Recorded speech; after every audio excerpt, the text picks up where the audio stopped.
the difference between A5 and A4 will be just 1 times the common difference.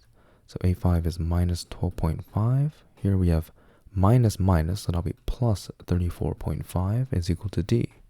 Okay, so then 34.5 minus 12.5 will just give me 22. Right, and that will be our common difference here. To find A1, let's use this one here. Right, so A4 is just going to be the initial first term plus, since this is the fourth term, n minus 1 is then 4 minus 1, so 3 times the common difference. Right, but we know the common difference to be 22. A4 is minus 34.5. We have A1.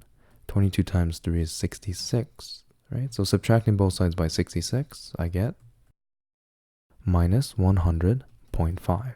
Okay, so then the general term Tn is just going to be minus 100.5, the first term, plus n minus 1 times the common difference, which is 22.